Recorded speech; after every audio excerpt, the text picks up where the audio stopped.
साथियों नमस्कार। Applied zoology आज के क्वेश्चन में पहला प्रश्न है हमारे पास, सेरिकल्चर उद्योग के आवश्यक उपकरण लिखिए। सेरिकल्चर उद्योग हेतु आवश्यक उपकरण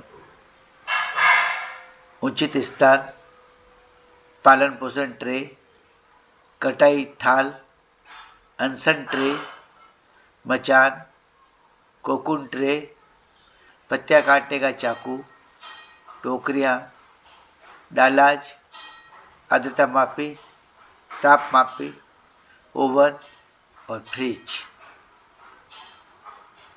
एक बार फिर रिपीट कर देता हूँ। उचित स्थान, पालन पोषण ट्रे, कताई थाल, अनसन ट्रे, मचान, कोकून ट्रे, पत्तियां काटने का चाकू, टोकरियां, डालाज, आर्द्रता मापी, ताप मापी, ओवन और फ्रिज। ग्रेनेज प्रबंध से क्या तात्पर्य है? उत्तम प्रजाति के बीज पालनकर्ता को उपलब्ध कराना ग्रेनेज प्रबंध कहलाता है। बीज प्राप्त करने हेतु प्यूपा से नर व मादा के बाहर निकलते ही इन्हें अलग अलग कर दिया जाता है एवं मैथुन करने से रोका जाता है। अब एक समूह के नर को दूसरे समूह की मादा के साथ संगम करने हेतु रखा जाता है। मादा निषेचन के 24 घंटे के बाद अंडे देना आरंभ करती है और इसके उपरांत मादा की मृत्यु हो जाती है। प्राप्त किए गए अंडे बीज कहलाते हैं। इन्हें रोगाणु रहित ट्रे में 4 डिग्री सेंटीग्रेड पर फ्रिज में संग्रह किया जाता है। रेशम कीट पालने वालों को बीज या द्वितीय अवस्था का लार्वा उपलब्ध कराया जाता है। लार्वा बहुत जल्दी संक्रमित हो सकता है, अतः पूर्ण सावधानी के साथ अंडों व लार्वों को रखा जाता है।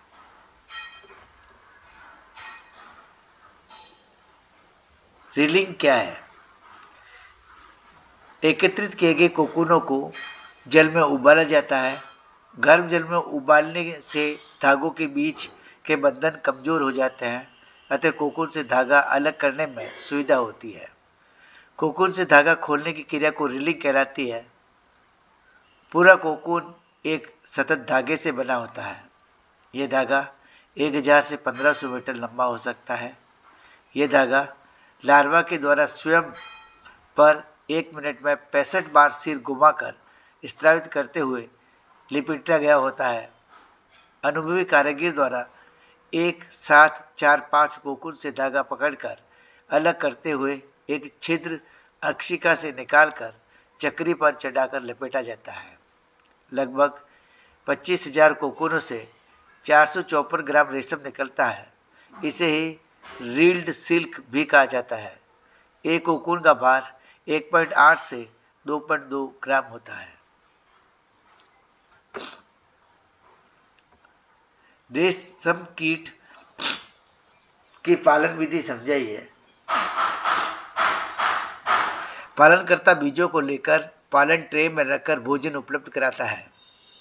प्रथम, द्वितीय और तृतीय अवस्था के लार्वा का बहुत ध्यान रखना पड़ता है।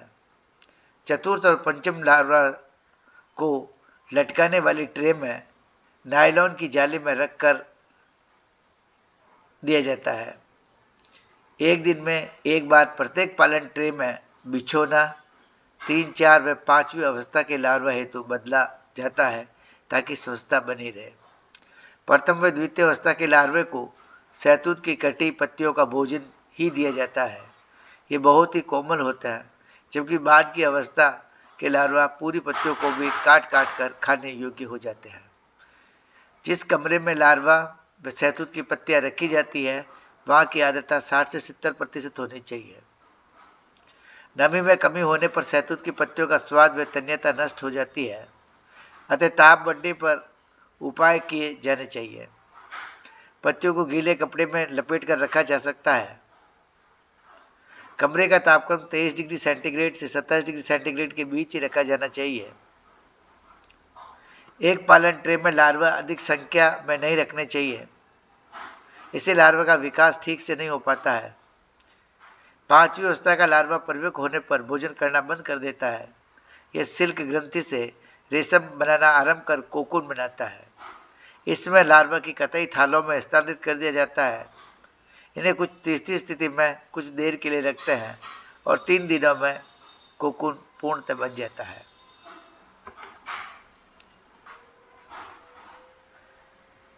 कोकून प्राप्त करने की विधि में स्पिनिंग पर प्रकाश डालिए। कच्चे रेशम को पानी में उबाला जाता है, रासायनिक अम्ल के घोल से धोया जाता है, रेशम के धागों को बल लगाकर पक्के धागों में बदल दिया जाता है। अब यह फाइबर रेशम कहलाता है। यह क्रिया स्पिनिंग कहलाती है।